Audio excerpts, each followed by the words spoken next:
Hi friends, நம்ம இன்றைக்கி என்ன பார்க்க போகிறோன்னு பார்த்தீங்கன்னா, ஹோட்டல் சுவையில் ரவா தோசை எப்படி பண்ணுறது அப்படிங்கிறது தான் பார்க்க போகிறோம். அதுக்கு ஒரு பவுலில் வந்து ஒரு கப்பு ரவை எடுத்துக்கோங்க. ரவை வந்து நான் ஃப்ரை பண்ணலாம், அப்படியே தான் எடுத்திருக்கேன். நீங்கள் வேணும்னாக்கா லைட்டாக ஃப்ரை பண்ணி நீங்கள் எடுத்துக்கலாம்.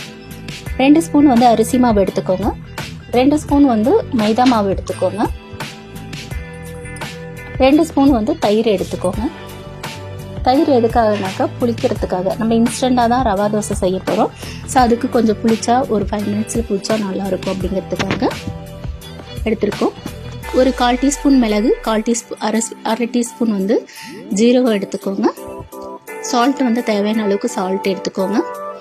தண்ணி வந்து நான் 1 டம்ளர் தான் இப்போதைக்கு ஆட் பண்ணியிருக்கேன். தண்ணி இன்னுமே தேவைப்படும். இது எல்லாத்தையும் நல்லா மிக்ஸ் பண்ணிக்கோங்க. நல்லா கட்டி இல்லாமல் மிக்ஸ் பண்ணிக்கணும். நீங்கள் நல்லா மிக்ஸ் பண்ணிங்க அப்படின்னா கட்டி இல்லாமல் நல்லா மிக்ஸ் ஆகிடும். நம்மளுக்கு கொஞ்சம் லிக்விடாக தேவைப்படும். ஸோ அந்த கன்சிஸ்டன்சியில் நீங்கள் சேர்த்துக்கோங்க. ஸோ இது அப்படியே இருக்கட்டும். கருவேப்பிலை வந்து ஒரு கொத்து எடுத்திருக்கேன். கொத்தமல்லி எடுத்திருக்கேன். ஒரு பச்சை மிளகாய் எடுத்திருக்கேன். கேரட் வந்து ஒரு துருவனது எடுத்திருக்கேன், சின்ன கேரட்டு. இஞ்சி வந்து ஒரு துண்டு. சின்ன வெங்காயம், பெரிய வெங்காயம் வந்து ஒரு வெங்காயம் முழுசாக அரிஞ்சு எடுத்திருக்கேன். ஸோ இதில் ஒரு 5 நிமிஷத்துக்கு அப்புறம் பார்த்தீங்கன்னா தண்ணி மேலே அப்படியே நிற்கும். ஸோ இது எல்லாத்தையுமே நல்லா ஒரு முறை கலக்கி விட்டுட்டு, இந்த வெங்காயம் கேரட் இதெல்லாம் அரிஞ்சோம் இல்லையா, ஸோ இதெல்லாம் துருவுனது எல்லாத்தையுமே நீங்கள் இதில் ஆட் பண்ணிக்கோங்க. ஸோ ஆட் பண்ணதுக்கப்புறமா நல்லா ஒரு மிக்ஸ் பண்ணிக்கோங்க. மிக்ஸ் பண்ணதுக்கப்புறம் திக்னஸ் கிடைக்கும் நம்மளுக்கு. ஸோ இந்த டைமில் தேவையான அளவுக்கு நீங்கள் தண்ணியும் உப்பு ஆட் பண்ணிக்கோங்க. ரவா தோசையில் வந்து நம்ம வந்து ரவா வந்து ஊற்றி நம்ம அதை வந்து ஷேக் பண்ண மாட்டோம். அந்த கரண்டியை வச்சு நம்ம வந்து ஷேக் பண்ண மாட்டோம். ஸோ ஜஸ்ட் நம்ம ஊற்றி விட்டோடனே அது வந்து நம்மளுக்கு வந்து அந்த ஹோல் வந்து கொஞ்சம் கொஞ்சம் பெருசு பெருசாக இருக்கும். ஸோ அந்த கன்சிஸ்டன்சியில் நம்ம வந்து தண்ணி மாதிரி கொஞ்சம் கரைச்சினா தான் ஸோ அந்த மாதிரி ரவா தோசை நம்மளுக்கு ஒரு லைட்டான ஒரு பதமாக வரும். ஸோ இப்போ இது எல்லாமே நல்லா மிக்ஸ் பண்ணியாச்சு. இது ஒரு 10 மினிட்ஸ் மூடி வச்சதுக்கப்புறமா நம்ம தோசை வந்து ரெடி ஆகிடும். தோசைக்கு வந்து ரெடி ஆகிடும், ரவா தோசைக்கு.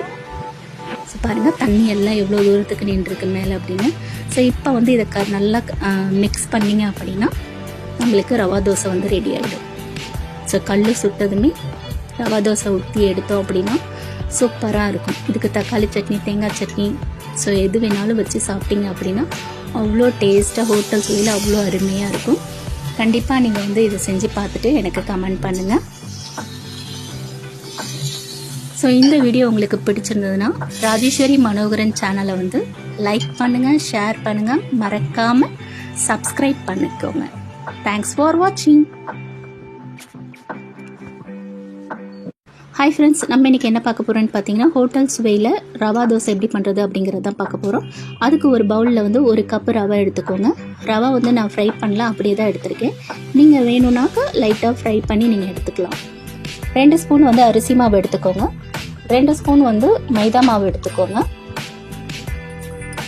2 ஸ்பூன் வந்து தயிர் எடுத்துக்கோங்க. தயிர் எதுக்காகனாக்கா புளிக்கிறதுக்காக. நம்ம இன்ஸ்டண்ட்டாக தான் ரவா தோசை செய்ய போகிறோம். ஸோ அதுக்கு கொஞ்சம் புளிச்சா ஒரு 5 மினிட்ஸில் புளிச்சா நல்லாயிருக்கும் அப்படிங்கிறதுக்காக எடுத்துருக்கோம். ஒரு 1/4 டீஸ்பூன் மிளகு, 1/4 டீஸ்பூன் அரை டீஸ்பூன் வந்து ஜீரகம் எடுத்துக்கோங்க.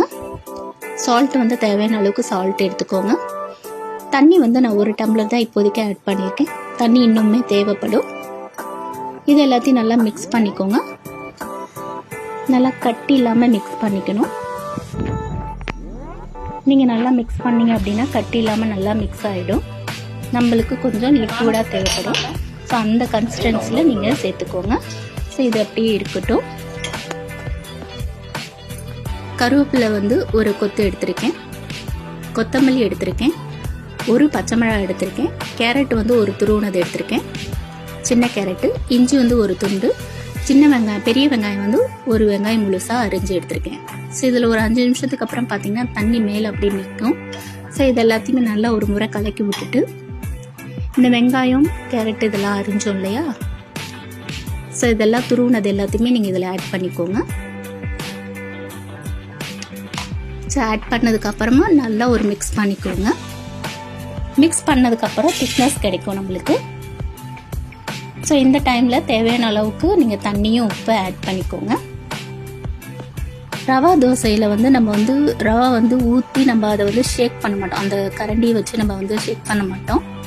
ஸோ ஜஸ்ட்டு நம்ம ஊற்றி விட்டோடனே அது வந்து நம்மளுக்கு வந்து அந்த ஹோல் வந்து கொஞ்சம் கொஞ்சமாக பெருசு பெருசாக இருக்கும்.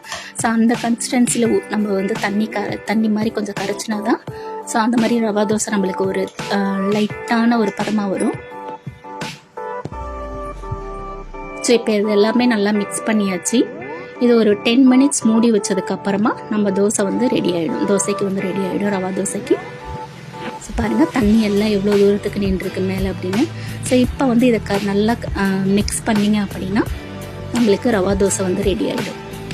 ஸோ கல் சுட்டதுமே ரவா தோசை ஊற்றி எடுத்தோம் அப்படின்னா சூப்பராக இருக்கும். இதுக்கு தக்காளி சட்னி, தேங்காய் சட்னி, ஸோ எது வேணாலும் வச்சு சாப்பிட்டீங்க அப்படின்னா அவ்வளோ டேஸ்ட்டாக ஹோட்டல் சுவையில் அவ்வளோ அருமையாக இருக்கும்.